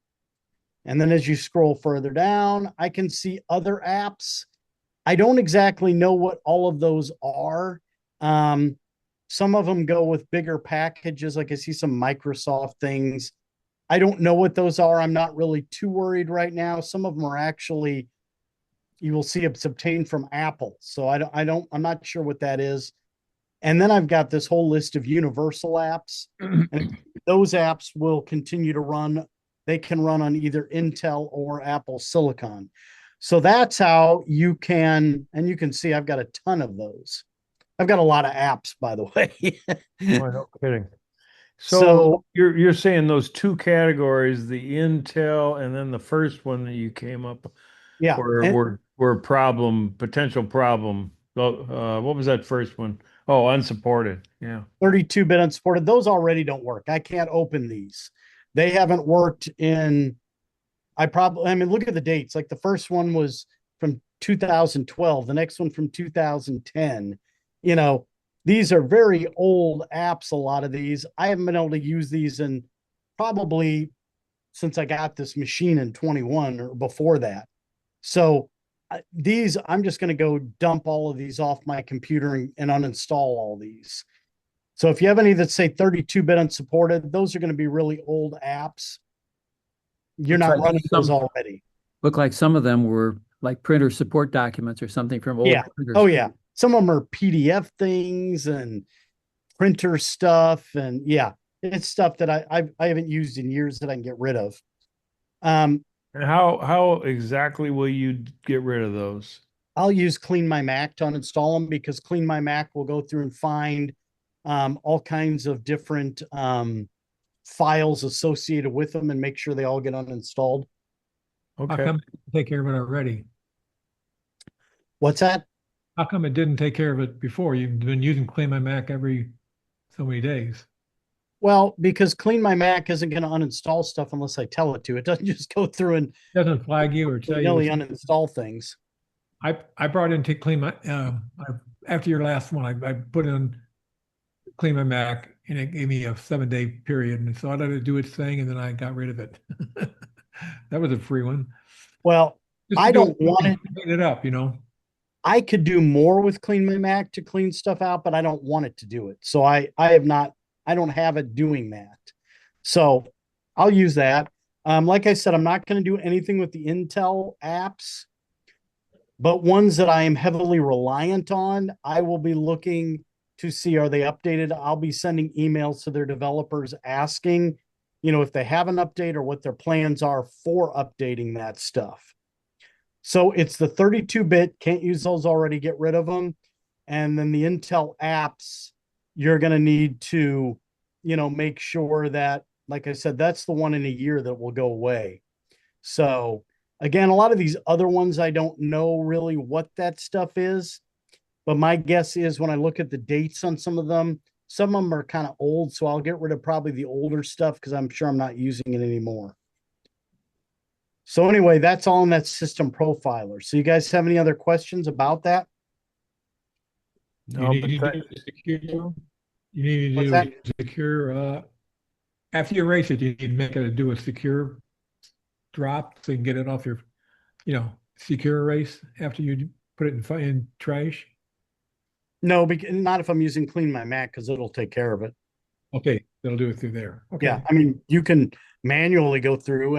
Like I said, I can do it through there, or I have a list. I could go and find all of them in my application. Thing is, I don't need Clean My Mac to go in my applications folder and grab all those. I can do that easily enough. What Clean My Mac is doing when you tell it to uninstall is it's looking for what other related files are sitting around your computer. Because when you install software, it's not just that software. There are a lot of other related files that it throws to use in other places. And it's going out and finding where are all these other associated files and getting rid of that stuff as well. So it's doing a complete uninstall. When we just drag something Yeah. to the trash, we're not doing that. Yeah. All right. Okay. Any other questions about that then, Rosetta? I just wanted to put a slightly different spin on what Glenn was telling us. Anybody who does much printing or maybe uses an external scanner, very, very few scanners anymore, but anybody who's using external printers, for the most part, I think a lot of those printer drivers, and we could see some of those in that list of drivers that Glenn was showing us a little bit ago, are in fact written for Intel. A good many of those are not universal. So then the question becomes, is the printer company, and I'm just going to use HP as an example because their printers are popular. Is HP going to take the drivers for a, let's say, 5-year-old printer that works perfectly well now and rewrite those? And as I say, they're Intel only. Are they going to rewrite those to make them universal? It's not to their financial advantage to do that. They would much rather sell you a new printer. So one question is going to be, when Mac OS 28 comes out, if you're still using a printer from whatever manufacturer that relies on Intel drivers, it ain't going to work anymore. You've got to find some other way of using the thing. Now there are some workarounds, but it's going to be, extra work. Or you could go out and pony up $400, $500, $600 for a brand new printer, which of course they would be delighted if you did. But if your old one still works and if you can still get ink or toner for it, you don't want to exactly throw the thing away. You may have a problem you'd have to confront. I've solved that problem in exactly the same manner you're talking about. I may have mentioned this a few months back or some time back. I have an old Samsung laser printer for black and white only, and I feel the laser is the best choice because it's very efficient as far as number of pages and so forth that you get out of toner cartridges. And I use it with a 2017 iMac Pro, which is an Intel machine, and it's dedicated. I keep that machine working with the old operating system, and that printer will keep on going until it fails, and I can still get toner cartridges for it. That's one of the preferred workarounds. So if you've already got an Intel machine, the setup that you can use basically as a print server, good for you. You're golden. The other option that I've heard is that people could try to get a Windows box, because the Windows print drivers, of course, Windows doesn't have any Apple Silicon or any of that sort of thing. So any printer drivers for a Windows box are probably going to continue to work for a long time. So I, basically, yeah, take whatever files you want printed and send them over to an Intel Mac or to a Windows box, have that run the printer, and then you're okay. I just like to know how many of you guys do much printing anymore? Anybody? Well, I do because, well, not so much me, my wife does. Yeah. I do quite a bit because I'm in photography and I've got a very expensive Canon printer. I'm kind of worried about what you're talking about right now as to whether I would hope that they would update those drivers. As I say, because I hardly print at all anymore. I can probably count on one hand the number of times I print something in a year. This I also want, printer that I have is a 17-inch and it will actually print all the way up to 17 by 45 if I want. I've got roll paper. So if you really want, what I like is to be able, if you've got a photograph and you really you want to just be able to walk upstairs or over to your computer and put a print together, give it to somebody right on the spot, stuff sure. like that. I wonder, John, if there won't be a little bit of a market for third-party developers to step in the breach. I was wondering that too. And I was trying to think of the name of the program, but years ago there was a third-party scanner driver program that you could buy. And that might have been between the PowerPC to Intel transition, because this was a number of years ago. The name of that Yeah. software, it will not come to mind, but I mean, we've been through this before. Drivers become obsoleted because of some kind of hardware change and accompanying operating system changes. So anybody that still has the old equipment and wants to use it buys the utility that allows them to keep using the old device with the new computer and new operating system. If there that is an opportunity for some software developer to step in and develop a program. Let's hope they do. I I believe think you're right about that, John. I can't remember the name of that program or that company, but I'm pretty sure you're right. You can buy that software that will drive almost any old scanner. It's kind of a universal uh, product. So I think it's still there. from my experience with this, I think you guys will agree. I think when we get to these crossroads, we're all yelling that the sky is falling, and then it turns out that the sky isn't falling and we all manage. So, um, sometimes I wish I wasn't such a power user of these devices, though, because it would definitely make my life a little easier without feeling I need to upgrade stuff. That's for sure. For sure. But like I said, we've still got a year for this. So if there is stuff that you are really reliant on, you've got time, like I said, to either find alternatives or start having a conversation with developers and see what their plans are. Because, like I said, they may be already working on alternatives. Or if you've got an Intel Mac that's running just fine and doing everything you need, keep the darn thing. Keep using it. Yeah, I mean, I paid a lot for that iMac Pro 9 years ago, and I know I couldn't get hardly anything for it if I sold it. And it's got a 27-inch screen. I mean, it's a nice machine. It's dated for obvious reasons, but it still has a purpose. So I just make room for it. I just recycled 4 or 5 old Apple laptops from like the early 2000s, 1990s. I just blew out everything I had, got rid of all of it, cleared it out. Where'd you take them to get them recycled? A couple different places. I mean, I just took a batch of them in a bag to the Apple store. I was going to say, because are they still doing that? Yeah. Okay. Yeah. I had some of the old, I remember like the old plastic white translucent MacBook. Like I had a couple of those kind of vintage in there. And I did not have, God, I can't think what it's called. What was the laptop version of the iMac when it came out, the colorful ones? The The iBooks. iBook, yeah. I had the clamshell iBook in the Bondi blue. So all gone. Cleared it all out. Get rid of the old stuff. You could have had a museum in your house. I probably had 8 or 9 old computers around here. I'm like, fortunately, they were all laptops. Like I have not owned a desktop model since the early 1990s. So they weren't taking up a ton of room. It was just a big stack of them. But it's like, let's just get rid of them. So, all right, Ron, we have what else we have going on here? I thought we had something else to do tonight. Well, I had 2 other videos, but I ran across a new one today, which I think is, I'm going to show this one.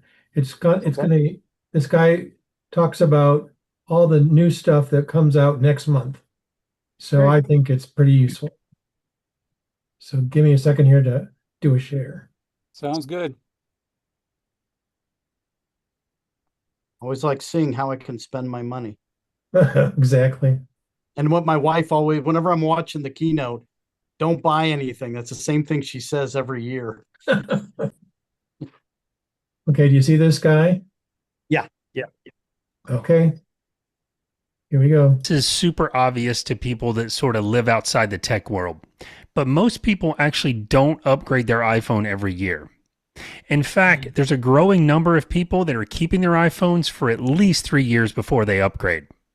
So it's really not surprising that many iPhone users don't even realize that every single year for the past 14 years or so, Apple has released their entire new line of iPhones right around September like clockwork. So the best practice has always been, if it's close to September and you need a new iPhone, wait.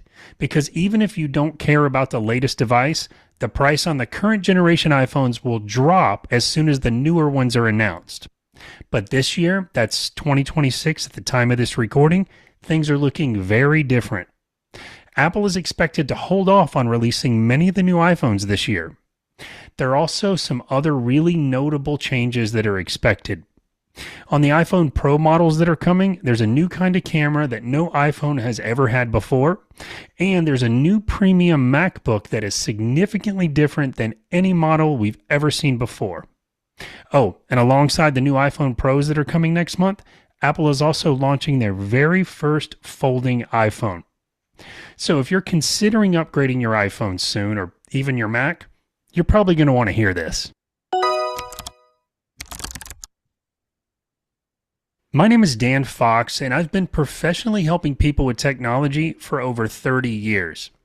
Today's video is a little different from what I normally do here on this channel, because most of the time I'm going to walk you through how to use practical Apple features, or maybe helping you decide which Apple devices are right for you specifically. But not today. Today, I'm going to go over some of the new releases coming and give a little bit of perspective, because some of these could really affect your buying decisions even today.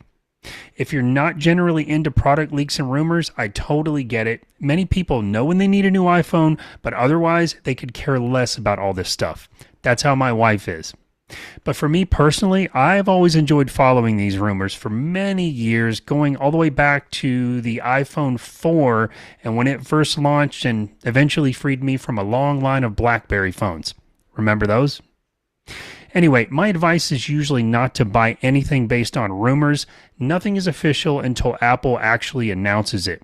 But right now, it really wouldn't hurt to wait just a little bit longer, because rumors like this are much less random these days, especially this close to product launch. Now, the first major change that's expected this year is the way Apple releases the iPhone 18 series, because they're reportedly planning to intentionally divide the launch between fall and spring. So the iPhone 18 Pro, the Pro Max, and the first ever folding iPhone are expected to launch next month in September.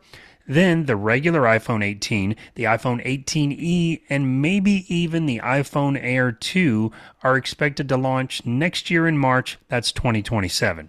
Moving forward, Apple may even keep this launch schedule. Premium phones in the fall and less expensive models about 6 months later.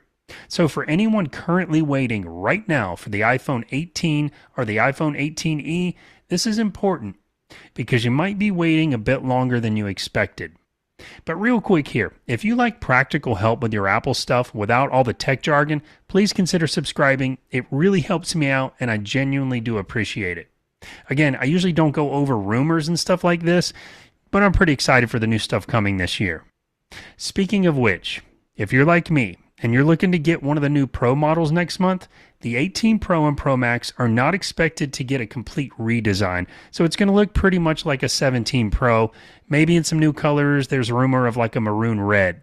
But the real change is in that main camera lens, because it could get one of the most meaningful hardware changes in years.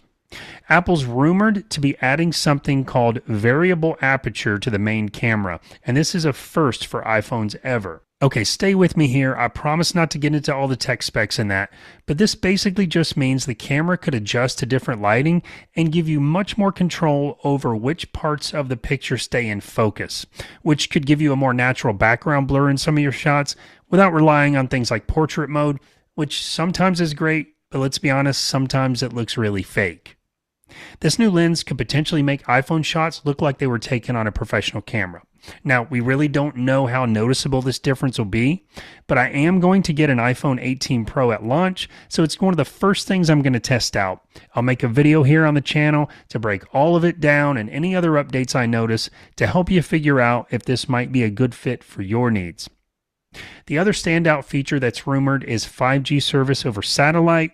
This would possibly allow you to have internet access when there's no Wi-Fi and still no cellular, not just for emergency SOS scenarios like you can do right now on the current model iPhones, but a true data connection.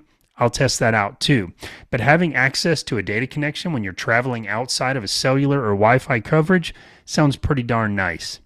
Speaking of travel-friendly tech, let's take a quick break to talk about today's sponsor, Nilkin. They recently sent me their Cube Pocket foldable Bluetooth keyboard to try out.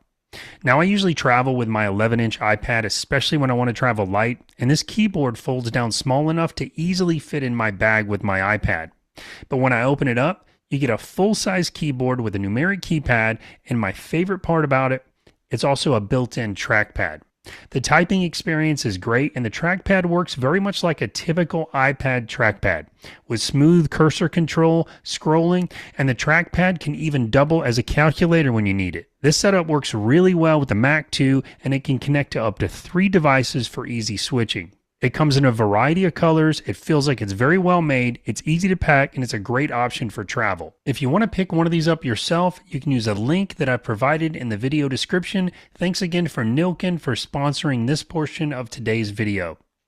Okay, the new Apple product that I am personally most excited about this year is that folding iPhone. When it's closed, this new iPhone is notably shorter and wider than any other model they've made before, but that outside screen should have an otherwise similar screen and interface to other iPhones. But then when you open it up, it opens like a book, and the screen inside is approaching the size of an iPad mini screen. Now, a large part of my audience here is over 45. I think a phone that opens into a larger, easier to read display could have some real practical value in terms of readability. I know that would be useful for me. Now, because of how thin this folding iPhone is supposed to be when it's all the way open, there are definitely some compromises that are expected with this model. For example, it will not have Face ID. So, when you unlock your phone and it just scans your face, it will not have that. You can't use it for unlocking your phone. You can't log into accounts online or make purchases using your face. Instead, it will have a Touch ID button over on the side. Well, you'll have to use your finger instead. Perhaps most notably, though, is it's not going to have a telephoto lens on the camera, which means you won't be able to zoom in like you can on the Pro models. This might be tougher for me to live with. And even with those things missing, it's rumored to start at over $2,000 US. That might be even harder to live with. So this probably is not a practical choice for most people, but if it does well, I think it might pave the way for future folding iPhones that come in at a lower cost. Apple's also expected to update the software on this iPhone so that you can run applications side by side, similar to the way you might do on an iPad or even a Mac. It's also rumored to be getting that 5G service, so you have internet everywhere over satellite. Now, I'm going to get a folding iPhone when it comes out also. I'll use this one as my daily phone, at least initially, to see if the larger screen really does improve everyday use, or if it's just more of an expensive novelty. But I'll also make a detailed video here on this channel to help you decide if the folding iPhone is a good fit for you. Okay, let's talk about the MacBook. The current MacBook Pro design came out way back in like 2021, so it's been a long time since Apple's made any physical changes to the MacBook Pros. This new MacBook that's coming might either be an update to the MacBook Pro, it might be an entirely new line of MacBooks. People are calling it the MacBook Ultra. Regardless of that stuff, it's supposed to have a better screen, be thinner, but the biggest and most notable change here to me is the fact that it's going to have a touchscreen.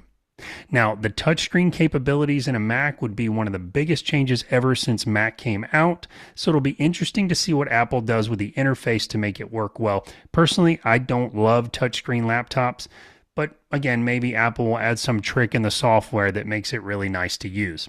This model is also rumored to be getting a cellular modem, again, the first time ever on a MacBook. And this is what we already get on iPad. So it'd be really nice to be able to just connect to the internet on your MacBook without having to run a hotspot off of your phone or bring a hotspot.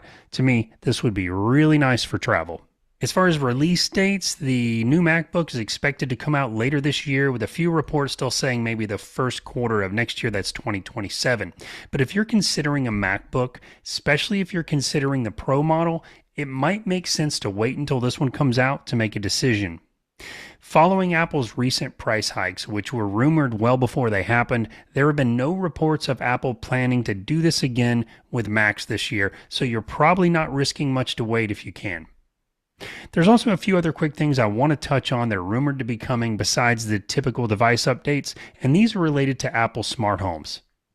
Now, I am a heavy Apple smart home user. My house has HomePods and Apple TVs and smart locks and cameras and lights and curtains and various other Apple smart home devices, all of them controlled by either my iPhone, iPads, Apple Watch, or Mac, or just Siri coming from the HomePods.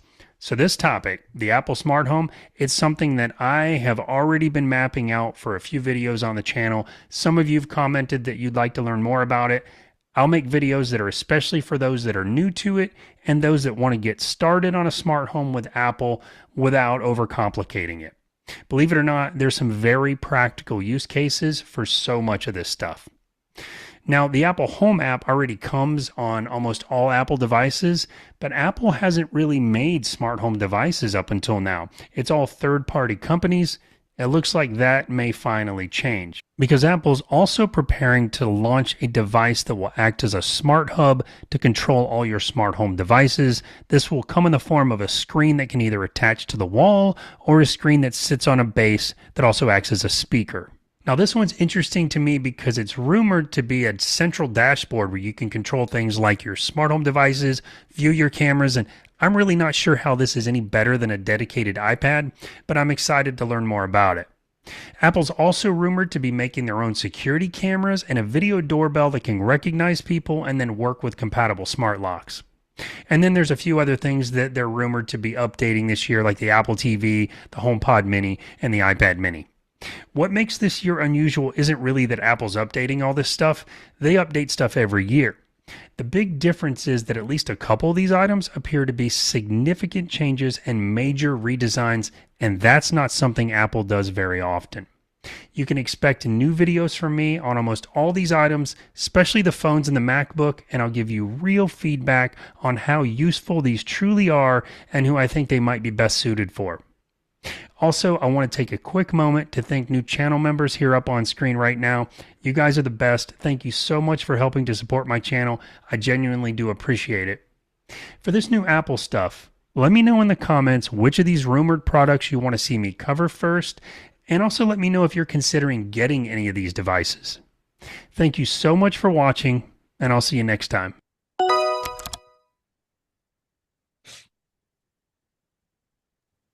I never saw a video by him, but he actually. Yeah, I was going to ask who was he again?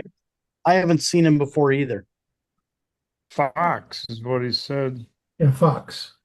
He looks familiar, though. That guy's good. Well, And what I like Talks is slowly. It doesn't kind of overwhelm your ears, you know. well, that's what I was going to say. He talked at a nice pace that I think would be easy to follow him if he were doing more technical stuff. Yeah, I just kind of ran across it today, looking at my Apple TV. His stuff, but it's just Fox. I'm trying to think of how I might search. No, it Just said Smart Fox or something like that. Uh, he showed his system there with his house and everything be controlling cameras, but that must have been third-party cameras, right? I guess. I don't know. Ring, I have no idea. Ringer Nest. I mean, I like to Apple think doesn't that have he any of controls those. curtains. They don't have them yet. That's what I was asking earlier. Apparently they're coming, but they don't have their own doorbell cameras and things like that, do they? Well, let's remember something, and this is why I don't get too caught up in the whole rumor thing. That so often a lot of these rumors don't end up coming true, or they're not what we think they're going to be. So that's why Right. you know, I hear you. and I'll wait. By the way, his name is Dan Fox. Yeah, I just found it out. Dan And Fox. yeah, it's Smart Fox Help is what his channel is. Yeah, he's pretty good. Thank you for that, Ron. Yeah, thanks for coming across that, Ron, and for sharing that. I think I might subscribe to that guy's channel. I agree with what everybody else is saying. I like his pace. He's he seems to know pretty much what he's talking about, and he has the ability to explain it pretty clearly, I think. Right. Well, I'll be curious to see one of his technical videos to see how he does with that. Okay, I guess we're done then. If there's any other Anybody else have anything before we wrap it up? No, but you guys did a great job. There's a lot of stuff came out of this. It's very useful. Appreciate it very much. Yeah, Thanks. I appreciate that because when we're trying to look at programming, there are a couple times a year where it's frankly hard to come up with stuff. for sure. Kind of this July, August time period, there's not usually a lot going on.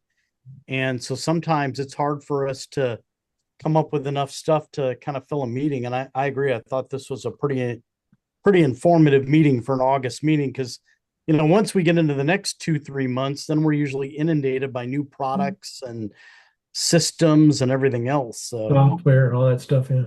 Yeah, I do have one question for Glenn.